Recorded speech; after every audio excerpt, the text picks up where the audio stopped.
I once taught someone everything I knew. How to pitch, how to lead, how to shine. 3 years later, she used it all to steal my career. But I didn't scream, I didn't quit. I smiled and made sure she'd never climb again. I still remember the exact moment I realized my entire career was built on a lie. It was 11:47 p.m. on a Tuesday, and I was alone in the office, staring at an email that wasn't meant for me. An email that proved everything I'd worked for over the past 3 years had been stolen. Not borrowed, not inspired by. Stolen. By my best friend. The person I'd trusted with every idea, every late-night brainstorming session, every insecurity about whether I was good enough for this job. Sarah had taken it all, and she'd gotten the promotion that should have been mine. But here's the thing about betrayal. It doesn't just break you. Sometimes, if you're patient enough, it teaches you exactly how to break someone else. Let me take you back 6 months. That's when Sarah joined our marketing firm as a junior strategist. I was a senior account manager, 3 years into grinding my way up from an entry-level position. I'd earned every inch of respect in that office. I'd sacrificed weekends, relationships, sleep. I was good at what I did, and everyone knew it. Sarah seemed perfect from day one. Enthusiastic, smart, always asking the right questions. She reminded me of myself when I'd started, eager but humble. When she asked if I could mentor her, I didn't hesitate. I was flattered, honestly. It felt good to help someone who genuinely wanted to learn. We became close fast. Coffee runs turned into lunch breaks. Lunch breaks turned into after-work drinks. She'd tell me about her struggles with her boyfriend, and I'd vent about the impossible deadlines our boss Marcus kept throwing at me. She was easy to talk to, easy to trust. I should have seen the red flags. The way she'd pull out her phone to take notes whenever I explained my pitch strategies. How she'd always volunteer to help with my presentations, then ask 1,000 questions about my approach. The way she'd linger near my desk when I was working on something big, but I didn't see it. Because I wanted to believe that someone actually valued what I had to say. The first crack appeared during the Henderson pitch. Henderson Industries was our biggest potential client that quarter. Landing them meant a 6-figure contract and almost certainly a promotion to creative director. I'd been developing the campaign strategy for 2 months. Every detail was mine. The consumer psychology angle, the social media integration plan, even the tagline, building tomorrow together. I'd shared everything with Sarah during our brainstorming sessions. She was supposed to help me refine the deck, make sure the visuals popped. That's it. The morning of the pitch, I walked into the conference room and froze. Sarah was already there, standing next to Marcus at the head of the table. My presentation was on the screen behind her. My strategy, my words, my tagline. "Morning," she said brightly. "Marcus asked me to present since you mentioned feeling under the weather yesterday." I hadn't mentioned anything. I stared at her, confused. She smiled back, so sincere it made my skin crawl. I didn't say anything. I couldn't, not in front of the clients. So I sat down and watched her deliver my pitch perfectly. She'd memorized every word, every inflection. The clients loved it. Marcus beamed like a proud parent. Afterward, I pulled her aside. "What was that?" "What do you mean?" Her eyes went wide, innocent. "You said yesterday you were nervous about presenting. I thought I was helping." "I never said that." "You did, though. At lunch, maybe you forgot." She touched my arm gently. "Hey, we're a team, right? What matters is we landed the client." I didn't push it. I told myself I was being paranoid, that maybe I had mentioned something and forgotten, but deep down I knew. That was the moment everything started to unravel. It happened again, and again, small things at first. I'd mention a campaign idea to Sarah, and a week later she'd present a new concept to Marcus that sounded suspiciously similar. She started getting included in meetings I wasn't invited to. Marcus began asking for her input on projects that were supposed to be mine. I started keeping my ideas to myself. I stopped inviting her to lunch. When she asked what was wrong, I made excuses. Just busy. You know how it is. But Sarah was smart. She adapted. She'd drop by my desk with coffee, asking about my weekend, slowly rebuilding the trust I was trying to pull away. And like an idiot, I'd soften, because I wanted to believe I was wrong about her, because being right meant I'd been completely fooled by someone I'd considered a friend. Then came the Velocity campaign. Velocity Athletic was launching a new line of sustainable sportswear, and they wanted something bold. Marcus told me it was my project, my chance to prove I was ready for creative director. I worked on it for 6 weeks. Nights, weekends, everything. I didn't tell Sarah a single detail. I didn't tell anyone. I kept everything locked on my personal laptop. I worked from home when I could. I was paranoid, sure, but I wasn't going to let this one slip away. The presentation was scheduled for a Friday morning. I came in Thursday night to do a final run-through in the conference room. That's when I made my mistake. I left my laptop in there, still logged in, while I went to grab something from my desk. I was gone maybe 3 minutes. 3 minutes was all she needed. The presentation went exactly how I'd planned. The clients loved it. Marcus actually stood up and shook my hand afterward. "This is the best work you've ever done," he said. "I'm putting you up for creative director. You've earned it." I walked out of that room floating. For the first time in months, I felt vindicated, secure. I'd proven that I didn't need Sarah's help, that I was capable of brilliance on my own. The promotion announcement was supposed to come the following Tuesday. I spent the weekend imagining my new office, my new salary, the validation that I was more than just a hard-working grunt. I'd finally be recognized for what I could actually do. Tuesday morning, Marcus called an all-staff meeting. I smoothed my skirt, checked my reflection, and walked into that conference room ready to accept congratulations. "I'm thrilled to announce our new creative director," Marcus began. "This person has shown exceptional strategic thinking, creativity, and leadership over the past few months. Please join me in congratulating Sarah Chen." The room erupted in applause. I sat frozen in my chair. Sarah stood up, blushing, thanking everyone with perfectly rehearsed humility. She glanced at me once, just once, and in that split second, I saw it. Not guilt, not even triumph, just cold calculation. She'd known exactly what she was doing the entire time. I stayed late that night. After everyone left, I sat at my desk in the dark, replaying every interaction with Sarah, every coffee run, every innocent question, every time I'd thought she was my friend. I needed to understand how she'd done it, not just emotionally, but technically. How had she convinced Marcus? What evidence did she have? I started digging through shared files, old emails, project folders. That's when I found the presentation drafts. The Velocity campaign, my campaign.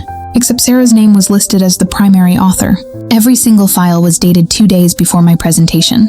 Files I'd never shared. Files that could only have come from my laptop. That night, she'd interrupted me.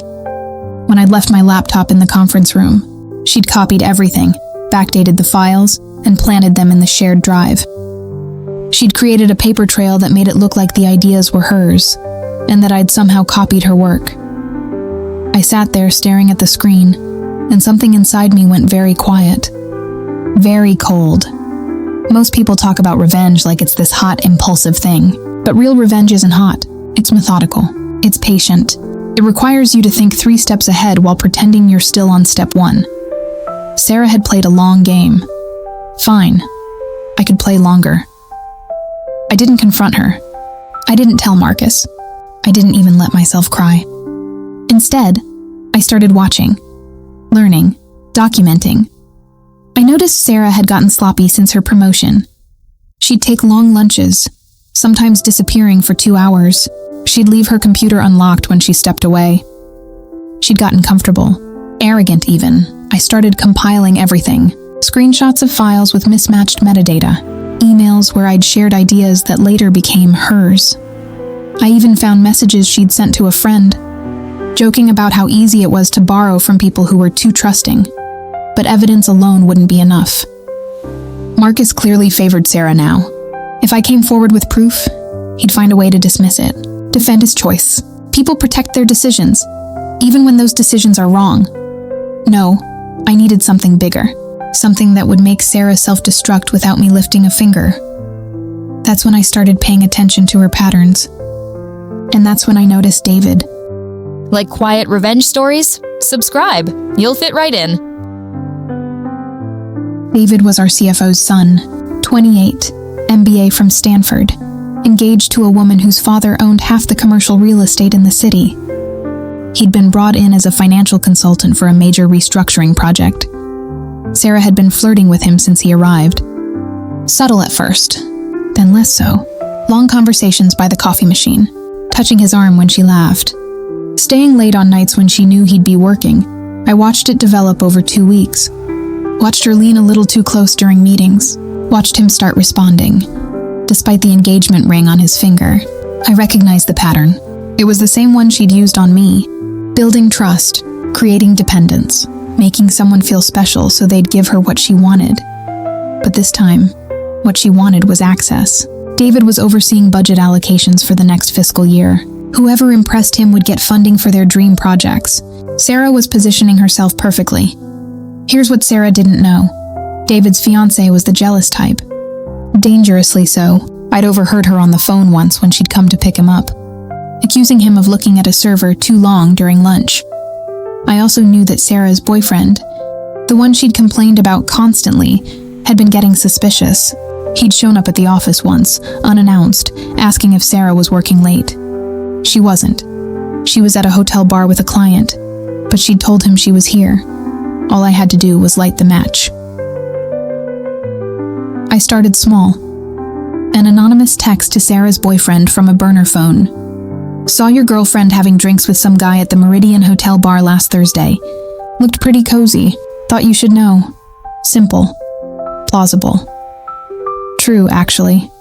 She had been there with a client, but the boyfriend didn't know that. Then I waited. Sarah came in the next morning looking tired. She'd clearly had a fight. Good. Keep her off balance. Next, I needed to get David's fiancée involved. That required more finesse. I couldn't text her directly, too risky, but I knew she followed the company's Instagram account. We'd recently started posting day-in-the-life content to boost recruitment. I volunteered to run the account for a week. Nobody questioned it.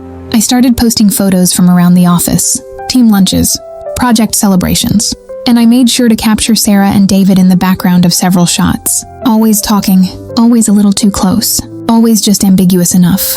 I watched the likes and comments. David's fiancée saw them. I knew because she started liking other posts but conspicuously skipping any with David in them. The pressure was building. Now I just needed the catalyst.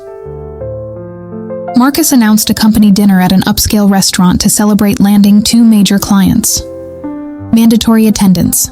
Partners and spouses invited. Sarah brought her boyfriend. David brought his fiancée. Perfect. I sat across the table, watching the dynamics.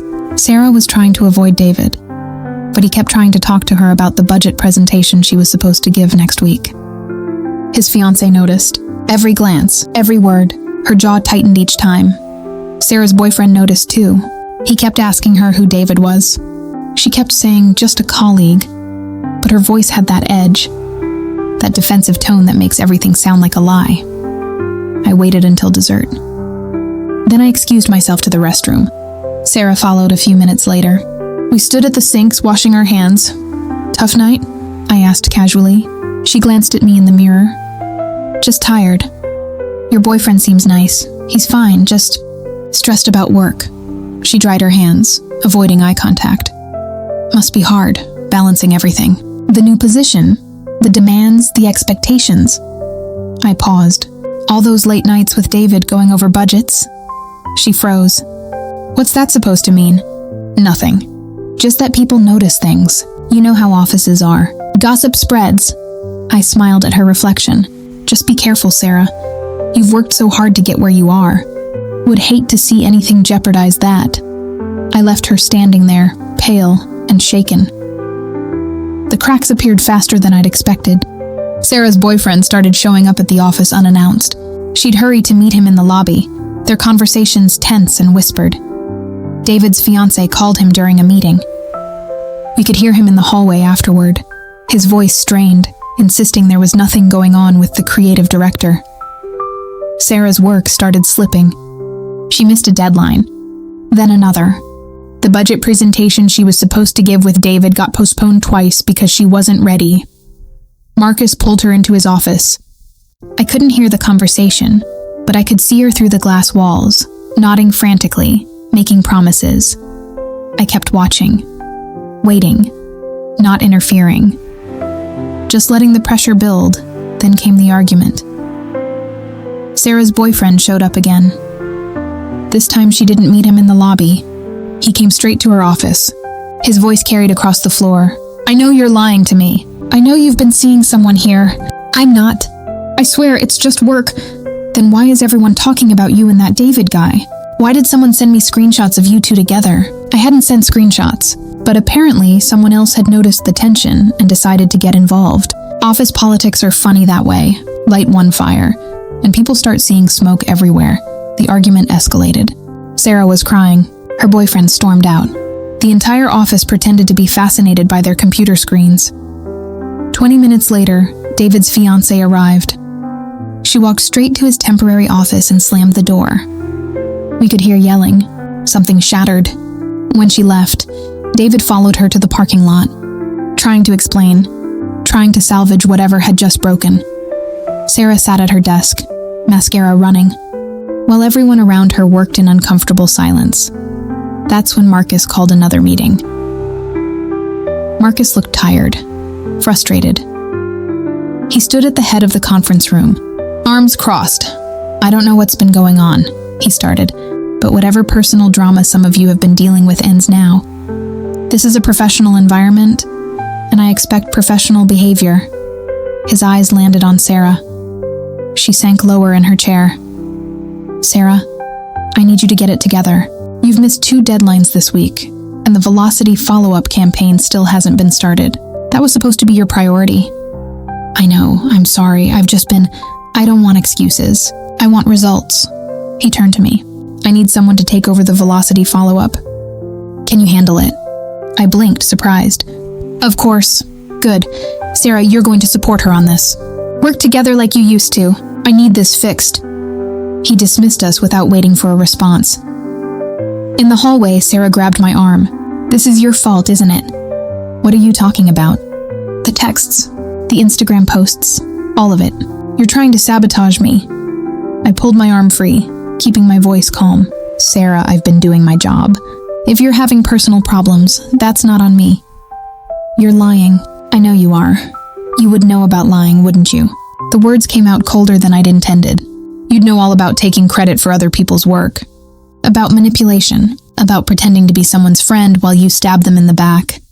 She went pale. "I don't know what you... Yes, you do. You know exactly what you did. And honestly, I didn't have to sabotage you, Sarah. You did that yourself. All I did was watch." I walked away, leaving her standing there, finally understanding what it felt like to be betrayed by someone you trusted. The Velocity follow-up campaign was brilliant. I made sure of it. I worked harder than I'd ever worked, knowing this was my shot at redemption. Sarah was supposed to support me, but she barely showed up. When she did, she was distracted, unfocused. Her relationship had ended. David had transferred to another office to save his engagement. She'd become a cautionary tale instead of a success story. The presentation went flawlessly. The clients approved everything on the spot and asked specifically for me to lead their account long-term. Marcus pulled me aside afterward. "I made a mistake," he said quietly. "I should have promoted you in the first place. I got dazzled by fresh energy and missed what was right in front of me. The creative director position is yours, effective immediately." I should have felt triumphant, vindicated. But standing there, accepting what I'd wanted for so long, I just felt empty. "What about Sarah?" I asked. Marcus sighed. "She's being moved to a junior role on the social media team. It's better for everyone." 1 month later, my new office. I ran into Sarah in the kitchen on her last day. She was packing up her desk, moving to the smaller office on the 3rd floor. She looked different. Smaller somehow. The confidence that had radiated from her was gone. "Congratulations," she said, not meeting my eyes. "On the promotion." "Thanks. I know you probably hate me." I thought about that. Did I hate her? "No," I said finally. "I don't hate you." "Then why? Why did you just let me destroy myself?" I poured my coffee slowly, considering my answer. "Because you taught me something important, Sarah. You taught me that the best revenge isn't hurting someone. It's watching them hurt themselves. You set all of this in motion the day you stole my work. I just stopped protecting you from the consequences." She opened her mouth, then closed it. There was nothing to say. No defense that would matter now. For what it's worth, she said quietly. I'm sorry. I believe you, but sorry doesn't undo what you did. It just means you finally understand what you lost. I walked back to my office, and closed the door. They say revenge is a dish best served cold, but nobody mentions what it tastes like after you've eaten it. Success, it turns out, doesn't erase betrayal. It just makes it easier to live with. I got everything I wanted. The position, the respect, the validation. Sarah is still at the company, working her way back up from the bottom. We're professional when we interact, polite even. But the friendship, whatever it was, is gone. Some bridges don't just burn, they disintegrate. Sometimes I wonder if I should feel guilty. If orchestrating someone's downfall, even someone who deserved it, makes me just as bad as they are. But then I remember sitting at my desk that night, discovering how thoroughly I'd been betrayed. And I remember something important. She didn't just steal my work. She stole my trust, my belief that hard work and honesty mattered. She taught me that in this world, you can't just be good at what you do. You have to protect what you've built. You have to recognize the wolves in sheep's clothing before they devour everything you've worked for. I didn't ruin Sarah's career. I just stopped protecting her from her own choices. There's a difference. At least that's what I tell myself on nights when the guilt creeps in. Because here's the truth about revenge. It's not the grand, satisfying moment movies make it out to be. It's quiet. It's hollow. It's watching someone fall and realizing that their downfall doesn't actually heal what they broke inside you. But it does teach you something valuable. It teaches you that you're stronger than you thought, that you can be strategic, patient, and ruthless when you need to be. That betrayal doesn't have to destroy you. It can transform you into something harder to break. Funny thing about revenge, it doesn't fix what's broken, but it does make sure the person who broke it remembers your name.